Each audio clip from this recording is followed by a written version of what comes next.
because this is the first kind of like collaborations or people who came from different parties.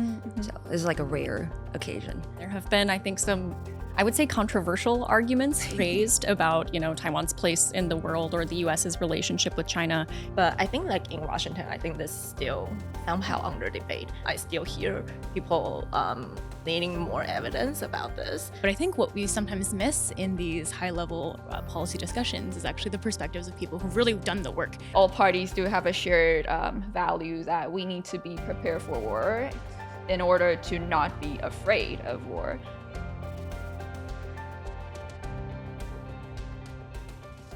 Welcome to Strait Forward, a podcast about Taiwan, the island at the center of technological innovation and the global fight for democracy. I'm Channing Lee. And I'm Libby Lange. And Libby, we are so honored today to be joined by not one, not two, but three very knowledgeable guests about straightforward Taiwan. record. I know, we are outnumbered, and I feel a little intimidated because there are now three of them and two of us. Yeah. No, and I know, we've talked a lot about, in previous episodes, about how in Taiwan there's a really unique chance for people to get involved in politics and policymaking at a young age and really make a difference, right? And I think that this episode is a really exciting way to show what that looks like in real life.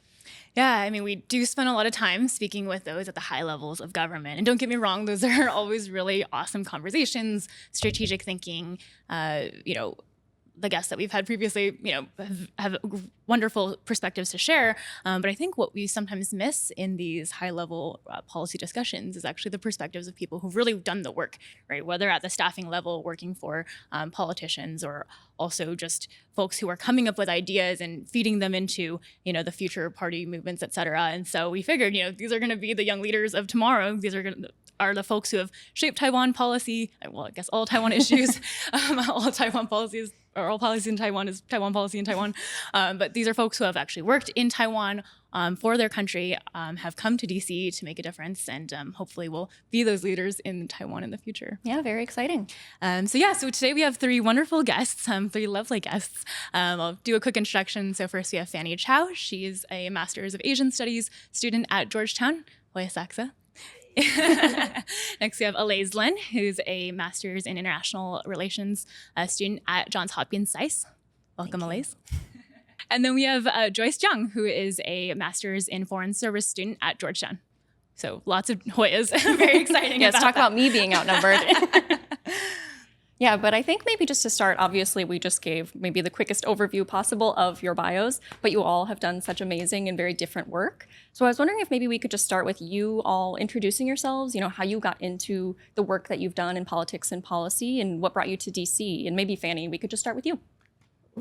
Hi, thank you very much for this chance to get me on this podcast. So right now, I'm Fanny Chao, and right now I'm the second-year student in Georgetown University Grad School, studying on Asian Studies. And before coming to Washington, I actually worked in Taiwan for a couple of years. So first I worked in the parliament for about 2 years, and then I moved to government, focusing on foreign affairs and defense, security issues. So that's basically my portfolio in politics. And the reason I moved to Washington, I come to that's true. Well, I come to Washington is that because during my time of work, I kind of realized how important the United States is to Taiwan. Of course, we all know that, but I kind of really experienced that, and I kind of think Washington as the center of the world politics at that moment. So I think, that is actually a good chance to move to Washington and to see how people work here and discuss things here. And that is why I come here, and I'm very happy here so far. And we're happy to have you here in DC. Thank you. All right, maybe Alaze, you could. All right, hi everyone. My name is Alaze, and I am currently a first-year Master of International Relations student at Johns Hopkins University. And for the past 2 to 3 years, I worked at Taiwan People's Party Foreign Affairs, specifically on issues of defense, national security, very similar to Fanny, and also a lot of foreign policy. What brought me here to DC is that I feel like DC hasn't got quite a full picture of what Taiwan's political landscape is like. So I hope my presence here can really help these decision makers in DC and also scholars in DC to really kind of see the clearer picture and help them formulate decisions that can kind of be mutually beneficial to both sides. Thanks. I guess it's my turn. Yeah. I'm Joyce. To be honest, I I don't have that much experience in the field. I almost went straight from college to graduate school, but I did in my final year intern and working for a KMT city councilor. During that time, I wanted to know how Taiwanese politics works in practice, and then I try to apply what I learned in college to actual political work, but then I kind of feel like there lack a certain level of knowledge to make that connection. So that's why I'm here in DC. I think Georgetown is very good at bridging that gap between theory and practice. But speaking of my political work, I did again intern in Taiwan this summer at Legislative Yuan. So I basically went through the whole gray recall movement with certain What a time. Yeah. with certain legislators, which is quite fun. But yeah, very happy to be here. And can I ask, Taiwan is in some ways a small world. Did you all know each other before coming to DC? Had you met? Mm-hmm. Or was DC your first time, finding out about each other? For me and Joyce, we kind of knew each other when we came to DC. Yeah, first, we met at the orientation. Yeah, because of Georgetown. Yeah, but before that, I don't think. Yeah. I mean, I just got here. I don't think anyone. Fair point. Fair point. Very fair point. No, thank you for your introductions. I would love to dive deeper into your experience and just the different perspectives that you bring. But I wanted to ask, you obviously had this political experience working in Taiwan, you were born and raised in Taiwan, et cetera. And you came to DC, and all of a sudden you're not making Taiwan policy, you are actually hearing other people talk about Taiwan. My guess is that that's a very different view. My dad had mentioned, when he was a grad student in California, he all of a sudden realized, wow, people either don't think about Taiwan or they think about it very differently than how he grew up knowing it. So I was just wondering, how did you perceive these conversations about Taiwan once you got here? Was there anything that surprised you? Anything that you were really encouraged by? I would say the one thing I'm very surprised in the discussion, maybe not very specifically to Taiwan, but it's like all a whole like U.S., China, Taiwan discussions. I think that this one difference is really different in Washington and in Taipei. Is that in Taipei, I think no matter which place we work for, we kind of all have a consensus that China is a very powerful superpower and is aiming for becoming a global power. It's not just a regional power. But I think like in Washington, I think this is still somehow under debate. I think people are getting more and more consensus about this, but I still hear people needing more evidence about this. So that is one thing I feel very surprised. Interesting. Alaze, you just got here. What's been surprising in the last few months? Well, because I've also been talking to a lot of scholars who are working on China or Taiwan issue. I feel like the biggest misunderstanding, or at least I feel like a misconception, is that how divided Taiwan is. I mean, yes, we do fight here and there in the Legislative Yuan, on TV shows, whatever. But I hope that DC can still see Taiwan as like a united society where we're all together to kind of face this external hostile force from the other side of the strait. And I just wish DC can kind of not give up and work with us more closely, and then we can all kind of find a resolution to this problem. Yeah, hopefully this episode is proof of that ability to come together, right? Because this is the first kind of like collaboration between, I guess, not three parties, but like people who came from different parties. Mm-hmm. So it's like a rare occasion. Exciting to hear. I know. I actually have to agree with Fanny. I I think in Taiwan we have a very almost one-dimensional view of China, but the discussion here in DC is quite nuanced. I do have professors in classroom trying to persuade me what China is doing is benevolent. It's, very being good-minded and want to do good to the world. I'm like, okay. Not that it's a bad thing. I love the nuanced discussion, and I kind of want to bring that discussion back to Taiwan. Like, we cannot view China as a one-dimensional country. It has many different intentions. But yeah, that's something I find different.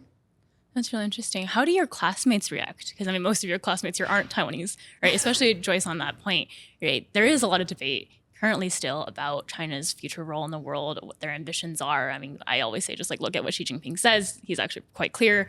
But how do your classmates react to all this?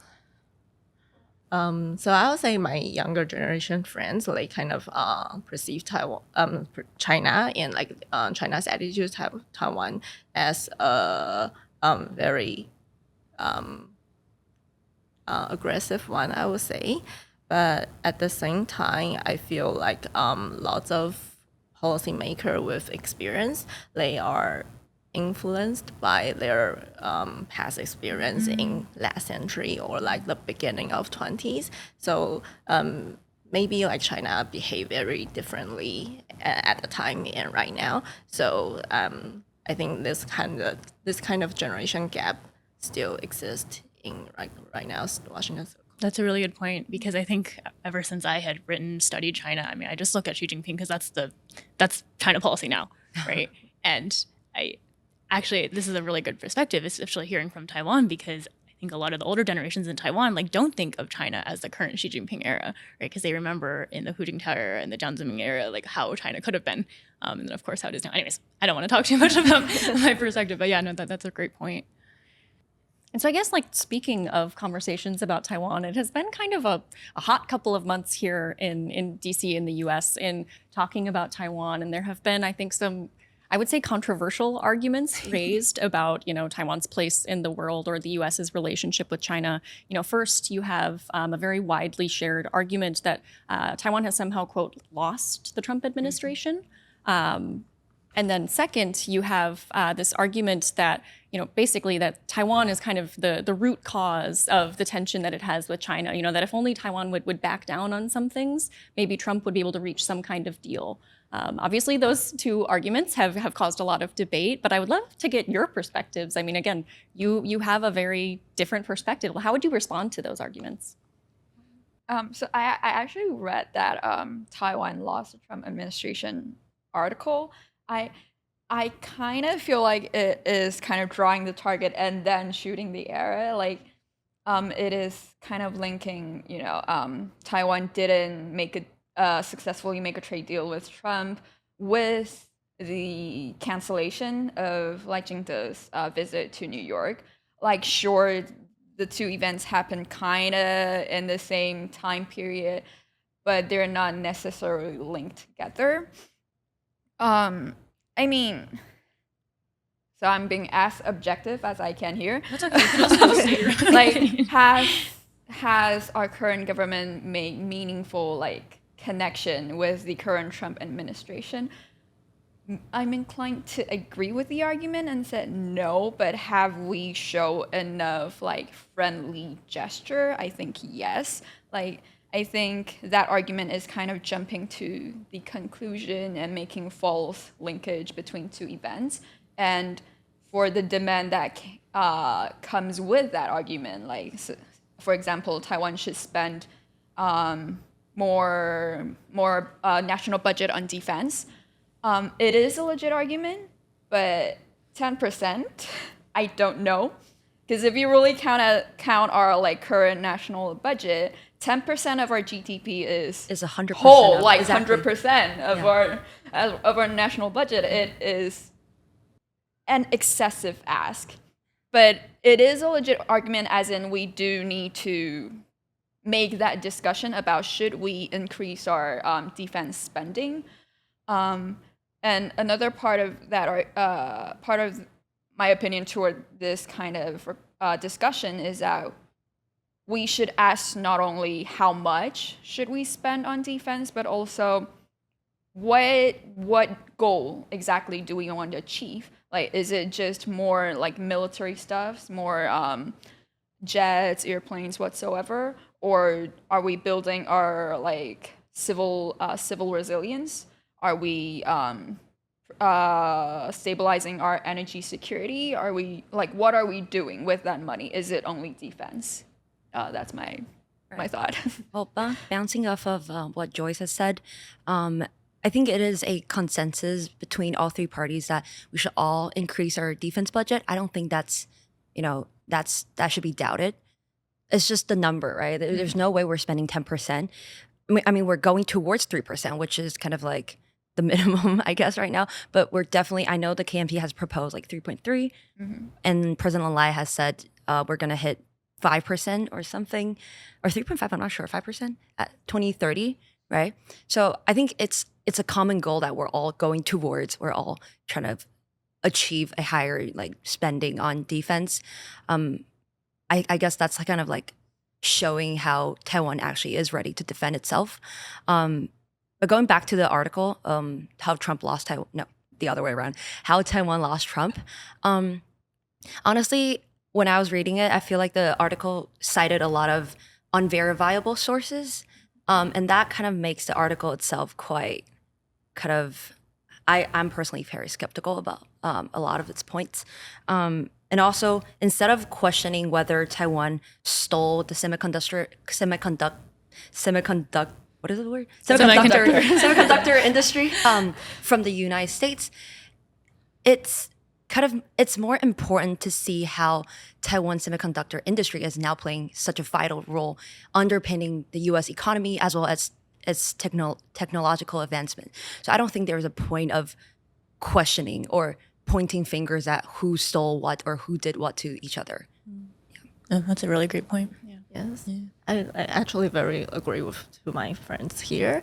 I do think that too. The article of the how Taiwan lost Trump, that is really full of argument. That's like, I would almost say it's complaints talking about like how like Taiwan deal with this issue or that issue, and those are unverified, and those looks a little bit, I would even say it's a little bit emotional. So but I think that it is not a very good like adamant that is not a very good like policy paper, I would say. But I would say it actually implicates that how some policy circle have like little frictions on like different topics between Washington and Taiwan, and those frictions combined together can be a very big mistrust, and that would be the one thing that Taiwan's policymakers will have to be worried about and have to deal with.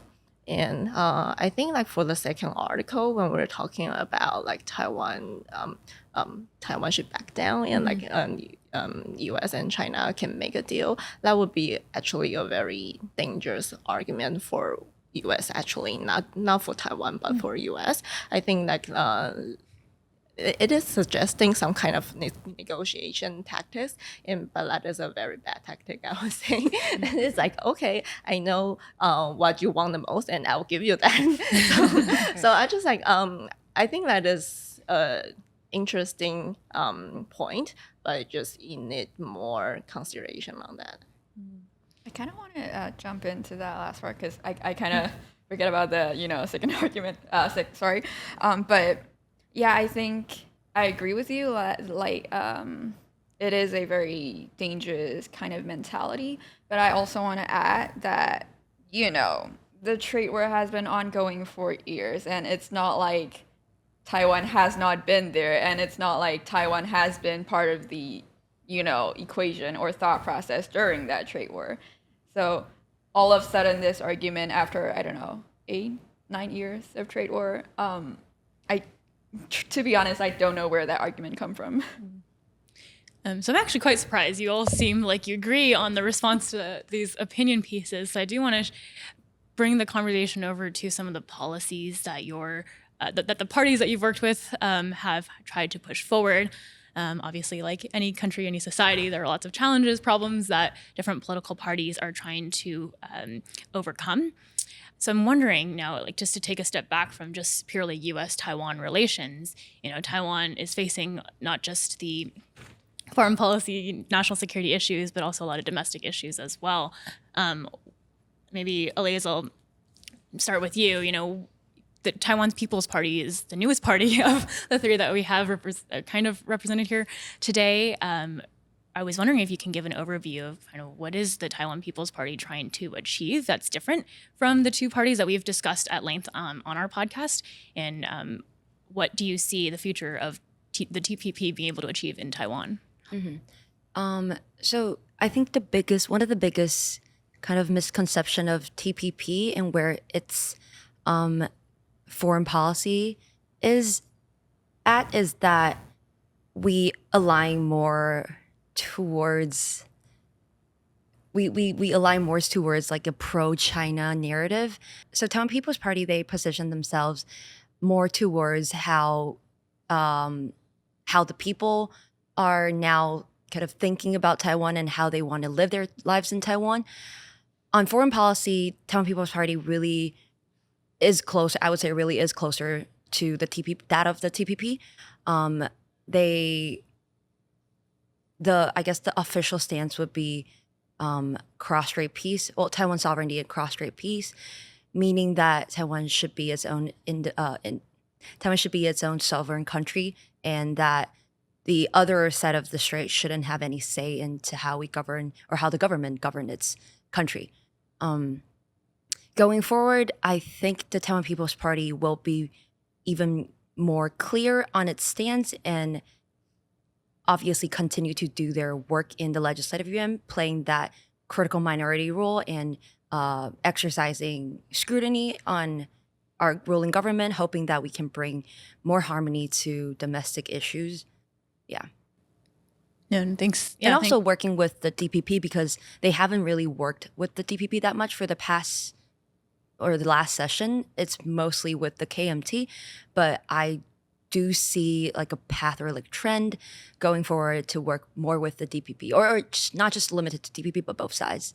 Yeah, no, that's great to hear. I mean, I guess on the DPP issue, Fanny, can you share with us your perspectives on how the current Lai administration has been approaching some of Taiwan's challenges and just kind of what you think about it?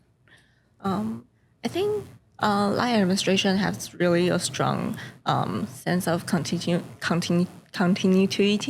to with like the Tsai administrations. So for both administration, I think people here in Washington have already know that we're very serious about how we defend ourselves seriously, like how do we prepare ourselves, and not on the defense side, but also on the civilian resilience or all kind of resilience side. And those are very important directions. So I would say I'm very happy to see that continuity last. But at the same time, I would say like Lai administration have a little bit differences is that it focus more on social and civilian resilience more than the defense preparation in Tsai administration. So I think that is also a very important step because in the end, like when there's a contingency, there's no way that all Taiwanese can live our life as usual, right? So that would be the good thing I would say about like DPP administration. But still, the one thing I think they're a little bit like underprepared is that I think like Taiwan really drew a lot of attention after I would say 2022, and Taiwan kind of like always prepare ourselves to be a like very outmanned society to address all the threats and all the attentions. So when we have more attention on us, we kind of like deal with it in our own way, our own old way, like a little bit bureaucratic way. Can I say that? So, and I especially feel that in Washington, I feel like in Washington, yeah, I feel like a lot of Taiwan's voice is really little, and we're not really agile enough to deal with the changing environment. So I think that is something that we're thinking about and to move forward. That's actually a great point. I do think that it is like the 2022 Nancy Pelosi visit era that really shifted the conversation towards Taiwan. I mean, even Libby and I have talked about this in the past, right? All the conversations were just about China. And I think the Taiwan conversation did emerge recently. So you're right, with great attention comes great responsibility. Right. And sometimes if there's anything I've learned working around policymakers, former govies, is that things are changing all the time. People don't necessarily know what is going to come next. People have a lot of priorities too, a lot of things to pay attention to at the same time. Yeah. Joyce, I mean, you spent time working in different KMT offices. How do you assess the current way that Taiwan's national government has led them, or maybe from a legislative perspective? Do you have any thoughts on what Taiwan is doing right now, what Taiwan is doing wrong? As you might all know, KMT is going through their chairmanship election right now. I cannot speak for any one of them or KMT's future direction. So, there are many different directions they're going through, but I think at the biggest party in the legislative yuan, KMT is doing their best at, doing their best at scrutinizing what government is doing, like paying closer attention to what they're doing and see if it's actually good for Taiwan.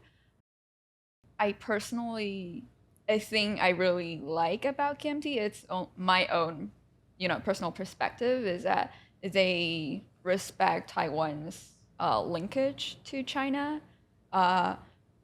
We do have a shared culture, but it's not like, I'm not saying that Taiwanese people are Chinese people, they're 中国人. That's not what I'm saying, but I do think we need a certain level of respect for that background, and I respect KMT for, giving that respect back to us and say, yes, we do share that background, and let's see what we can do with that history with China. And I think KMT is doing their best to avoid any, potential conflict. But we do have a shared, not we, but all parties do have a shared value that we need to be prepared for war in order to not be afraid of war. And yeah, I think that's some things I like about KMT, but I do think there are certain level of organizational rigidity inside the political party. I think many young Taiwanese people sometimes they feel shameful to say they support KMT. Or the TPP. I thought it's DPP. Oh, no. It seems like everyone seems to share that. For different reasons, I guess. I guess, yeah. For KMT is because people tend to think, oh, it's a party of old faces, of old Chinese men. Outdated ideology. Yeah, outdated ideology. That's probably a better way to put it. And I can't say they don't have a legit ground for that kind of view, because KMT do have a certain level of organizational rigidity. They do value people with experiences more than people with, innovative thoughts. And I think that could potentially change after their current election. Potentially, I don't know. I hope that's a reform they can take. But yeah, that's some of my thoughts. So it sounds like a lot of, definitely differences among approaches, but also a lot of room for agreement, which is really heartening to hear. And I would actually love to kind of dig further in on that with all of you now. You're all here in DC. You have these very different backgrounds in terms of the communities you were working with. But now coming here, I imagine you're oftentimes lumped into sort of like the Taiwanese student group, like sort of like a universal description for all of you. And I would love to maybe just hear, have you found, through that process being here in DC, like new ways of, working together, interacting that maybe like weren't possible in your old roles in Taiwan? And are there any lessons back for Taiwan's domestic politics about how it might be more possible to work together? Well, actually, I don't think personally I have so many experience into like throwing to a big like Taiwanese student group, that kind of experience. But I still like have some experience talking to people with different stances, and I think that no matter it is in Washington or in Taiwan, it is always very important to find a common ground to like in order to progress the discussions or just like progress the conversations. So I think that is a very important thing, especially I feel like we're all very young here. So like we're all like staffer level. It's no way like we're going to like talk to each other and then we're going to have some very big backfire on ourselves. It's not like that. And I think it's very valuable to have more conversations and like understand each other's view more. And I feel especially in Washington, because we're like international students and because we are all in this like small city, so it is easier for me to talking to like people with different stances. I feel like in Taipei we're kind of all busy with our own work. It's like a little bit difficult to meet each other. It's not like we cannot talk to each other, just a little bit difficult to meet each other. So I really appreciate the chance like this. Yeah, I've spoken to a lot of my Taiwanese friends or students here in DC from different political spectrums. I am super delighted to see how everyone, after coming here to DC, everyone's kind of like united. And as you said, that we're painting this one narrative, like a united narrative here in DC. So I definitely feel more close in terms of like ideology with my fellow Taiwanese students here. But back in Taiwan, I'm not sure if it's because of the media or of, your surroundings. Every day you're just kind of fighting with each other. But here in DC, it's very different. It's quite harmonious, I would say. And I like to see that continue. Yeah. Yeah, I do agree with all your points. In Taiwan, I will certainly be sort of, I won't say afraid, but I tend to avoid talking about politics in public with my friends. But I think it may be that I'm still in school, but I feel like I feel more at ease talking about politics here in DC. I think a important mentality I learned here is never go into a debate or discussion or whatever with the thought that, oh, I'm going to prove to them I'm right. I think that's a sort of mentality that people tend to have in Taiwan. Well, of course, I'm not speaking for everyone, but that's sometimes what I feel. I think it's, I might be thinking something wrong. I might not have my thoughts all put together. I might have self-contradictory thoughts. And going into these conversations, I'm clarifying my thoughts. And I think that's a mentality Taiwanese people can adopt. And then, like all of you said, we should, while clarifying our thoughts, try to find common grounds and see what we can do with that common grounds. Can we find a common solution that everyone's happy about? I mean, adding on to what Joyce has said, I really think that coming here to DC, everyone gets a chance to really elaborate and clarify, because I am 100% sure that each of us probably have some kind of misunderstandings towards each other or each other parties' policies or other parties' ideologies. But coming here, you really get the chance, because everyone feel more at ease, like she said. You don't feel like you're kind of bonded to a certain group. So here you can really have that space, like a very safe space to kind of explain what your beliefs are, and nobody's going to judge you for that. Can I just do a quick fire rapid round on that question? I mean, what's the most controversial topic, Taiwan related, that you've debated here? Here? Yeah. Well, one that I can immediately think about, it's it's not necessarily a debate, but the professor just, throw out an argument in the book and say, what do you think? It's the U.S. only care about Taiwan for its semiconductor and nothing else. It's an interesting, it's an interesting argument, but it's something we've talked about. What was your response to it? Well, I mean, there's so much more other than semiconductor in Taiwan. Like, well, you can always say it's a value thing. It's a democracy versus autocracy thing. It is a world order thing. Like, there's so much more other than just semiconductor. But of course, semiconductor is a very important element, I would say. Mine is just a really cliche one. Everyone's been coming to me and ask about defense budget. So I don't know what more to say, but that has been like this really heated topic. And what do you say when people ask you, like, why is Taiwan not increasing its defense budget enough? Don't they know they're under threat? I mean, that kind of argument, right?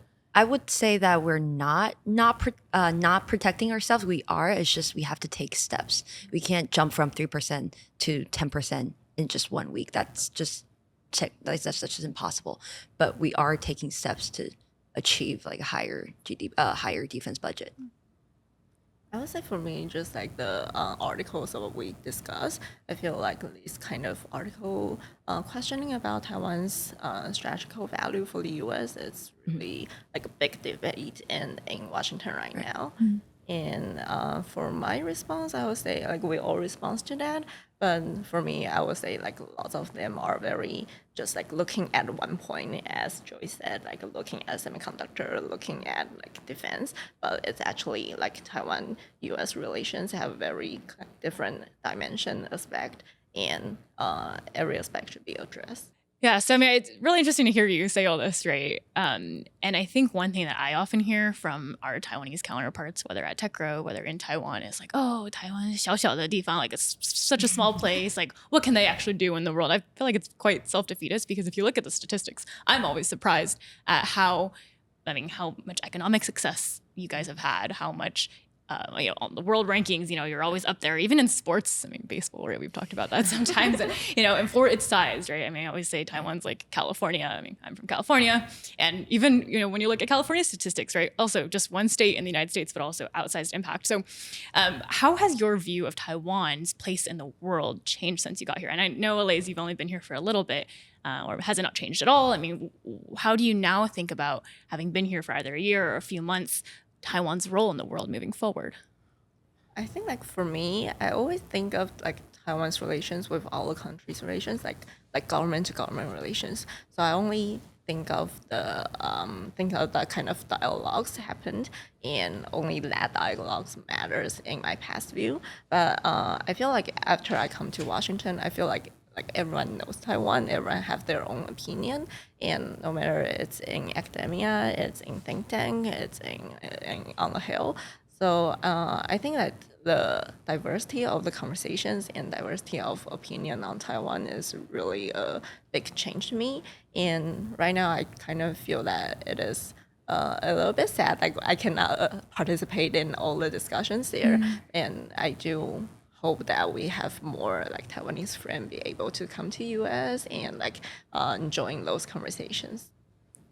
Thanks. I'm gonna need some more time, but No, That's okay. To be honest, I would say being here in DC basically like reaffirmed my thoughts on Taiwan's place in the world. I think there are certain, people still discuss Taiwan very much in the frame of China or, in the semiconductor industry. I don't think that has changed much, though the frequency of Taiwan being mentioned is more and more frequent, which I like to see. But yeah, it's at the same time both heartening and disheartening. Like Taiwan's importance in the world is going up, but then it's still in the frame of China and semiconductor. But I think us personally being here can bring more diversity into that discussion, which I love to see, and I wish more Taiwanese people, like Fanny said, can be here and join that discussion. honestly, I have to agree with with that rhetoric that Taiwan is such a small country, and there's like, what else can we do for this place? Honestly, like on a very practical front, I don't have a solution to like our biggest problem. I guess the only kind of way for me or for other young folks to contribute is to like be more active and be more passionate about getting involved and like spreading the words out about how important Taiwan is to not just the United States but world order. So it sounds like another point of agreement may be more Taiwanese representation here in DC. I actually have kind of a question based off of that. You've all been here for some amount of time now. What do you miss most about Taiwan being here? 7-Eleven. Oh, No, that's that a great is answer. the actual 7-Eleven, not the Real ones in the 7-Eleven. United States. Every day, wake up in the morning, I just feel like I wish I have some fan tuan. Because those are fast and easy and cheap and tasty. But here in the United States, I kind of have to cook every day and prep for meals. that- And that's so time consuming. Exactly, like Taiwanese God. food. Not just Taiwanese food, but food in general. Like, Yeah. I 7-Eleven and boba. Oh my God. I love boba, and they don't have good boba here. Okay, they actually have I'm one sorry. place that's pretty nice here. I'm gonna tell you after the show. Really? Okay. There's some I need places to that hear are about good. that. Yeah. I need to hear about that. As a boba verifier, those places I can. But yeah, food is something I'll say. Yeah. I hot take. I don't think there is good Asian restaurant. I don't think that's a hot take. I think we were actually going to ask if you had recommendations because we have been looking. I haven't found a single good one. It's meh at best. Yeah, it's digestible. And What a word. And especially when you consider the price, I'm like, Yeah, seriously? true. Oh, I Yeah, feel that it's like too. Food. Oh my gosh. I have to agree on the food point, especially counting the price. I feel like the thing I miss the most is, of course, Taiwanese food is like so good, but the point I miss the most is that I have the freedom to choose what I want to choose every day, and they're all very good. So in Taiwan, I can choose like 卤肉饭 today, and with cheap high price, and tomorrow I can choose 牛肉面 the other day, and that's also an affordable price. Yeah. So I just like we don't have that kind of decision in the Washington, so that's like a little bit sad for me. How Taiwan keeps its food prices down is something I've always been interested in. Like 10, 20, 50 years, it just seems like the prices have never gone up, but subject for a future episode.